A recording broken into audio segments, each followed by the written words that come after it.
Hi friends, Madhu వంటలు. ఇవాళ వంకాయ శనగపప్పు కర్రీ ఎలా చేయాలో చూద్దాము. ఇలా ట్రై చేసి చూడండి, చాలా బాగుంటుంది.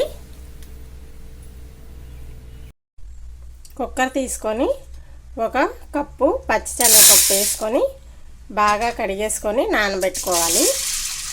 ఒక 10 నిమిషాలు నానబెట్టుకుంటే బాగా ఉడుకుద్ది.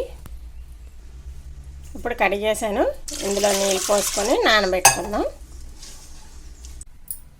వంకాయలన్నీ ఇలా ముచ్చుకు తీసేసి ఇలా మజ్జిగ కోసుకొని ఇలా 4 ముక్కలు కోసేసుకుంటే సరిపోతుంది. ఈ నీళ్ళల్లో కొంచెం ఉప్పు వేసుకున్నాను. ఉప్పులోని ఈ కోసిన వంకాయలు వేసేసుకోవాలి, అప్పుడు కండ్రెక్కకుండా ఉంటాయన్నమాట. పప్పు నానబెట్టాను కదా, ఈ పప్పుని ఒక 2 విజిల్స్ వేసుకుందాము. కుక్కర్ మూత పెట్టేసి 2 విజిల్స్ వేసుకుందాం. వెలిగించి పాన్ పెట్టాను. ఇందులో 3 స్పూన్లు ఆయిల్ వేసుకున్నాను.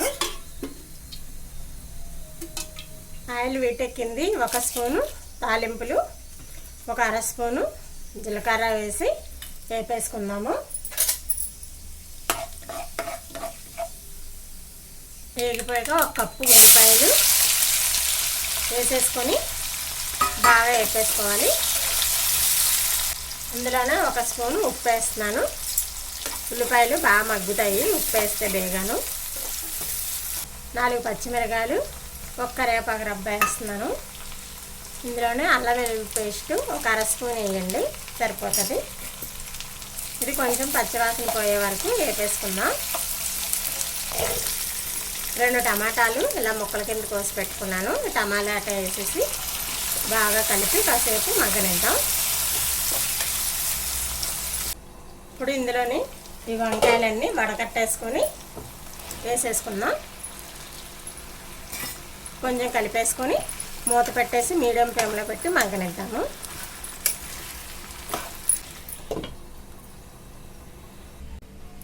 వంకాయ అంతా మగ్గిపోయింది. ఇప్పుడు ఈ ఒకసారి కలిపేసుకొని ఇందులో మనం 2 విజిలేసి ఉడకపెట్టుకున్న శనగపప్పు వేసేసుకుందాము.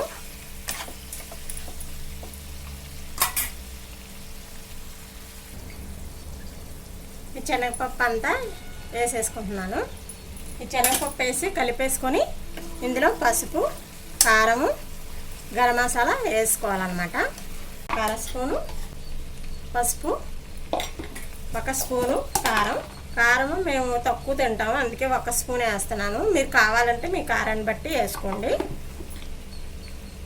ఇది కలిపేసేసి 1 నిమిషం మగ్గనిచ్చి అప్పుడు వాటర్ పోసుకుందాం.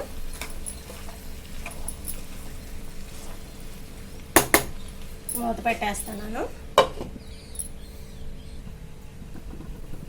ఇప్పుడు మూత తీద్దాము. ఇప్పుడు ఒకసారి కలిపేసుకొని ఇప్పుడు శనగపప్పు ఉడకబెట్టాం కదా మీ కుక్కర్లోని, అందులో నీళ్ళు ఉన్నాయి. ఆ నీళ్ళు పోసుకున్నాము. మామూలు నీళ్ళు ఇంకేసుకో అవసరం లేదు. ఆ నీళ్ళు పోసుకొని ఒక 10 నిమిషాలు ఉడికితే సరిపోతుంది. నేను నీళ్ళు పోసేసుకుంటున్నాను.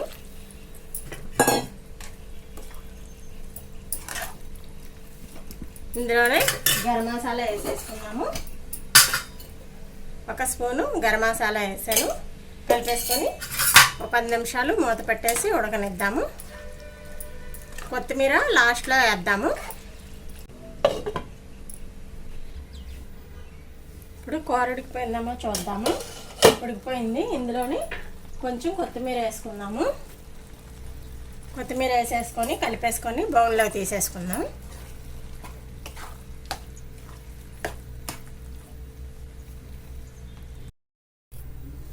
కర్రీ అంతా బౌల్లో తీసేసుకుందాము. ఇలాగా అప్పుడప్పుడు చేసుకుంటే చాలా బాగుంటుంది, డిఫరెంట్గా ఉంటుంది. ఉట్టు వంకాయ కాకుండా ఇలా శనగపప్పుతో చేసుకుంటే చాలా బాగుంటుంది. వంకాయ శనగపప్పు కర్రీ రెడీ అయిపోయింది. ఈ వీడియో కనుక మీకు నచ్చితే లైక్ చేయండి, షేర్ చేయండి, సబ్స్క్రైబ్ చేయండి. నచ్చితే కనుక కామెంట్ చేయండి. Thank you.